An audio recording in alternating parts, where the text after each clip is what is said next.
Жириновский – бравый борец за здоровье нации. Но, похоже, ему не удалось сохранить собственное здоровье. Сегодня ночью ему стало плохо, и он попал в больницу. Скорая приехала незамедлительно.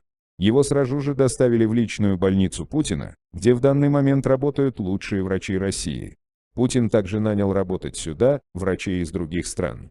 Жириновского могли спокойно вылечить тут, но почему-то глава ЛДПР настоят на том, чтобы его доставили именно в Германию, где его тщательно осмотрели немецкие врачи. Всю процедуру перевозки и курса лечения оплачивать намерился сам Владимир Владимирович, так как тезки находятся в дружественных отношениях уже много лет. На перевозку же давал разрешение сам Жириновский. Несмотря на то, что Путин и Жириновский уже несколько лет находятся в тесных отношениях, нельзя забывать, что они по сути являются противоборствующими политическими деятелями. Путин хоть уже и не является главой партии «Единая Россия», понимает, что его главный инструмент удержания политической власти – это механизм партии.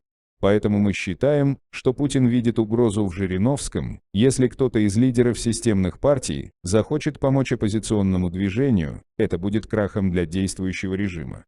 Путин это очень хорошо понимает и, возможно, не хочет, чтобы Жириновский сейчас уходил в долгий отпуск. Ведь он работает с ним долгие годы, и Владимир Владимирович больше уверен в Жириновском, чем в его заме. Хотя сам же он говорил несколько раз, что никогда не будет лечиться за границей, потому что считает русскую медицину вполне успешной и процветающей, и критиковал всех политических деятелей, кто лечится за границей. Вот так вот люди могут поменять свое мнение, когда критическая ситуация касается них. Ведь Жириновский не раз ездил по городам России и видел, какая ситуация царит в российских больницах. Не хватает оборудования, большинство зданий уже давно обветшали и требуют сноса. Состояние Жириновского было очень нестабильно, чтобы просто отлеживаться в одной из московских больниц. Мы же узнали данную информацию прямиком из Германии, достоверные инсайдеры известили нас, что Жириновского уже доставили в больницу, где подключили уйму врачей.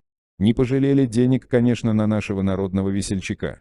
Хотя кто бы мог сомневаться, что на одного из самых обсуждаемых личностей нашей страны потратят денег больше, чем на годовой бюджет какого-нибудь поселочного населенного пункта. Для нашей страны это вовсе не удивительно. Постоянство – признак мастерства. Конечно же, для нашей страны так важно спасти такого искусного политика. В большей степени выгодно, чтобы у руля большой партии оставался всем знакомый прикормленный человек.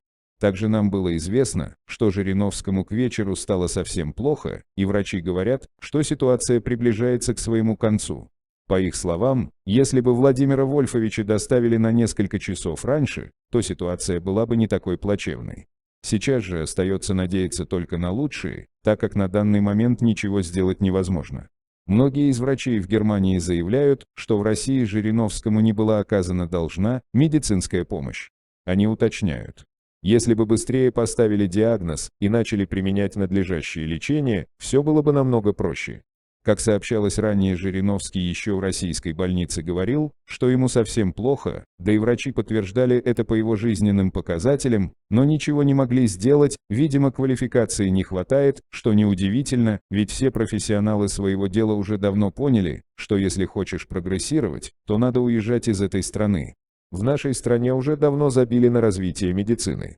Единственное направление, в котором мы прогрессируем, это военное дело. Миллионы долларов тратятся на то, чтобы убивать людей, и какие-то гроши на то, чтобы этих людей спасать.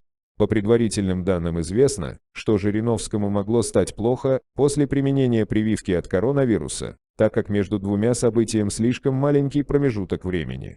Вообще данная прививка не прошла достаточно клинических испытаний, чтобы так массово применять ее к населению страны. Вот так один из самых известных людей России оказался подопытным кроликом, а теперь Путин заглаживает углы деньгами. Только в нашей стране может такое происходить. Но даже деньги не спасают данную ситуацию. А ведь просто следовало руководствоваться нравственно-моральными принципами, и тогда бы Владимиру Вольфовичу не пришлось переживать такой период, который может стать для него последним. К тому же у Владимира Жириновского есть бывшая жена, с которой он развелся еще в 1978 году, но этот развод признан фиктивным. Потому что Жириновский использует свою бывшую жену, чтобы регистрировать на нее украденное имущество. Это говорит только об одном, что в нашей стране даже нужным политическим деятелям не могут предоставить нормальную жизненную защиту и помочь в нужный момент. Это огорчает, потому что за народ становится еще страшнее. Раз птиц такого полета не могут сберечь, единственный способ обеспечивать безопасность своего здоровья для таких важных людей в нашей стране – это привозить врачей из-за границы и платить им огромные деньги. Что же скажут по этому поводу государственные СМИ, потому что сейчас от них не слышно ничего, что пугает, наверное, каждого гражданина, ведь складывается впечатление, что от нас скрывают буквально все. Подозрительно, что в последнее время не видно Соловьева, Киселева, наших любимых шутов и лгунов. Может, ситуация настолько плоха, что даже уже им нечего сказать. Если оно так и есть, то остается ожидать только худшего. Они просто выходят в эфир с какой-то парашей и пытаются отвести внимание народа от реальных проблем. На самом деле, в нашей стране давно уже честных СМИ не осталось. По крайней мере тех, которые имеют доступ к телевидению. Но все это говорит об одном, что Жириновский находится на волоске, и это пугает всю политическую власть, потому что народ сразу поймет, почему это произошло, и в стране начнется хаос, в Москве уж точно. Особенно четко народ поймет, после того, как некоторые оппозиционные силы нормально осветят это событие.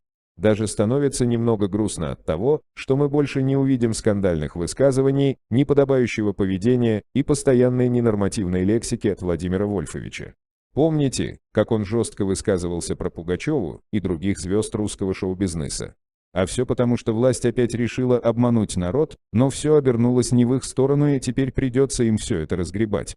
Врачи нас оповещают об информации каждые полсуток, поэтому мы будем оповещать всеми событиями, максимально быстро, насколько это возможно. Ведь один из главных политических деятелей страны может уже скоро уйти из жизни, а все по вине одного человека, из-за его недобросовестных умыслов и действий. Просим вас подписаться на канал и поставить лайк. Мы делаем это ради вас,